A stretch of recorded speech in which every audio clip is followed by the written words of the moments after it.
Welcome to this introduction to branding. So first things first, we need to really understand what a brand is. And there's lots of misconceptions about this actually. Many people think that it's a logo, many people think it's to do with typefaces, etc.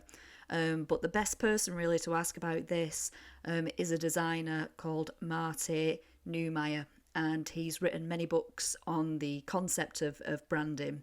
And in this next clip, he sort of gives you a really quick guide as to what a brand is and also what a brand isn't.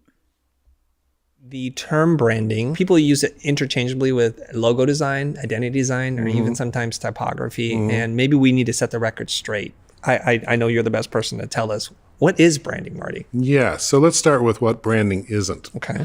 It's because it's not a lot of things people say it is. It's not a logo. Okay. A logo is a very useful tool for a business, but it's not the brand. It's a symbol for the brand. A brand is not a product. So when people talk about this brand, buying this brand or that brand, they're really talking about buying one product or another product. The brand is not that. People say the brand is a promise the company makes to customers, and there's some truth in that. Yep. I mean, it does end up acting as a promise, but that's not what it is either. Advertising people like to say, well, it's the sum of all the impressions that a company makes on an audience. Yeah. Well, if you're trying to sell a lot of impressions, I can see where that might be useful to you. But from a business's point of view, why do they want that? Right. So, and how does that help Self-serving definition creative there. people understand what they're doing? Right. So none of those things are really what branding is. A brand is a result. It's a customer's gut feeling about a product, a service, or a company. It ends up in their heads, in their hearts. They take whatever raw materials you throw at them and they make something out of it. But they're making it, they're creating it. And so in a sense, when you create a brand, you're not creating one brand, you're creating millions of brands, like however many customers or people in your audience. Oh. Each one has a different brand of you. So a brand is like a reputation, right? So it's your business reputation, and everyone's going to be a little bit different about what that reputation is. And that's okay as long as you've got it corralled mostly where you want it and that it's beneficial to the company. So we tend to look at companies and designers tend to look at branding as, from our point of view, like this is something we're doing. We're telling a story. We're making a claim. We're making a pitch. And that's what we do, but that's not what a brand is. A brand is the result of that. And if you don't start there, you don't know what you're doing. You actually don't know what you think you know what you're doing, but you don't. So from a designer's point of view, I mean, I always tended to be this way. It's like, it was my gut feeling, right, about whether this is going to work or not. And then I would sell it as hard as I could to get the client to sign off on it.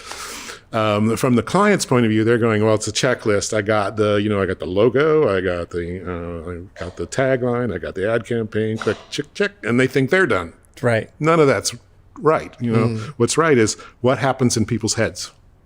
Like, what have we achieved? Like, what's the reputation that we've created through the products we're putting out, like the design of the products, the messaging we're putting out, the look and feel of them, our culture, how does that affect people? How our employees behave, how is that affecting our reputation? All that stuff counts. So it's a big world, and it actually takes in almost all of business. Not so much finance, but finance is involved too, because finance has to greenlight all these things. But almost everybody in a company is, affecting the brand, doing something with the brand, doing it for the brand, or hurting the brand. So you got to think of it that way. So let's look at what Neumeyer has mentioned there. So ultimately, the term logo isn't really used within graphic design. We tend to call these identifiers, and also he suggests as well that the identifier is also considered a symbol for that product or that company. So with that in mind, let's have a look at this very iconic symbol.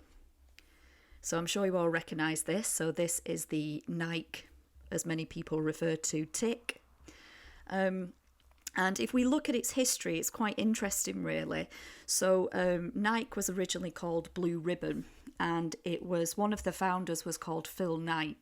And in the 70s, he actually approached a art school in America, and he employed a young student who was in her final year called Caroline Davidson. And he explained the idea of the product. So it was this high-end sort of sport wear company. So she went off and she actually produced what many people refer to as the tick. Now, interestingly, it only actually took her 17 hours to produce. And at the time, she was only paid $35 for the work. So very, very cheap, really. But what's interesting is when we look at Nike's history, their identifiers and their branding and these symbols have never really changed. I mean, we see the introduction of typefaces, the handwritten text that says Nike. Then we see the use of Futura, condensed bold, which Nike has sort of put this oblique on, mainly to make it feel like a movement maybe. But if we just focus on what people refer to as the tick, actually it's called a swoosh. That's Nike saying that, not me. And the idea of it is meant to mimic the idea of movement.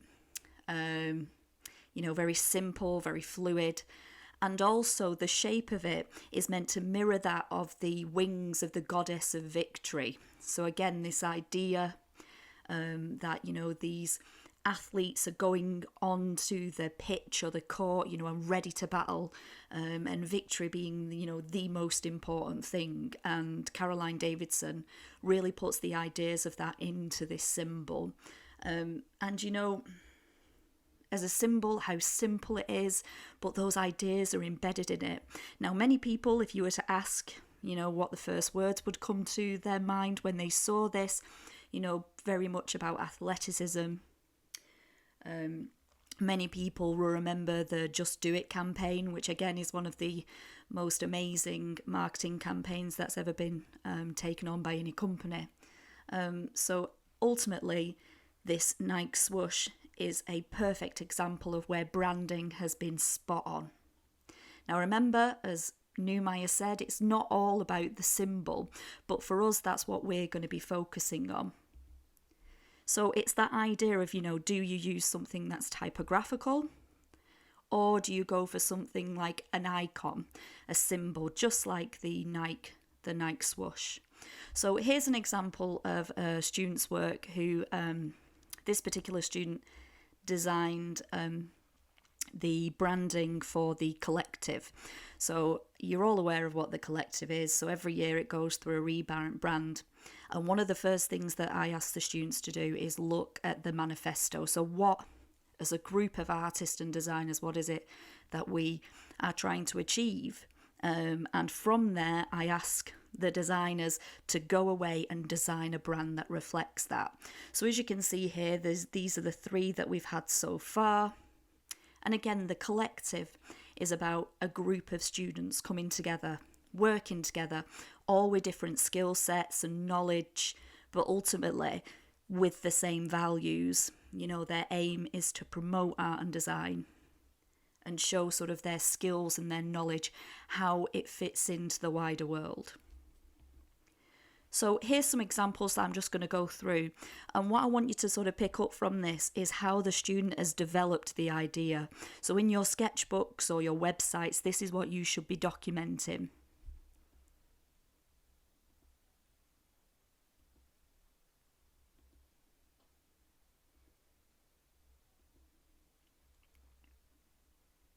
Here you can begin to see sort of the brand coming together. This idea of, applying different sort of font weights. So you can see he's got the bold blending slowly into the light. That's meant to sort of signify all the students and their different skill sets. He then wanted to create something that was quite fluid. He wanted something that would move or would like organically change throughout the year. So he started to develop that. And then from there, he looked at how the logo could be applied to video work as well and screens. So this was a little animation that he did in After Effects. And then once you begin to develop your logo, you need to look at, how it works. Does it work for print? Does it work for screen? Does it work on products? And that's why we use what's called mock-ups. So here's some example of mock-ups. So before you begin, you really need to think about what your brand, what's its values, as a company, or if it's, for instance, a set of products, or whether it's a magazine. Ultimately, what are the values of that particular brand? And then you need to try and incorporate that into the naming of the company. That's if it is that you are naming it. Some of you might be doing a rebrand. And think carefully about, like Nike, you might go for something where you might have a symbol and you might have text. You might have several versions of a logo that would be applied to several different areas. Well, I hope that has helped. Again, there's a lot to learn about the field of branding. If you are interested in it, Marty Neumeyer, all his books are absolutely fantastic to read. Definitely worth the time reading them.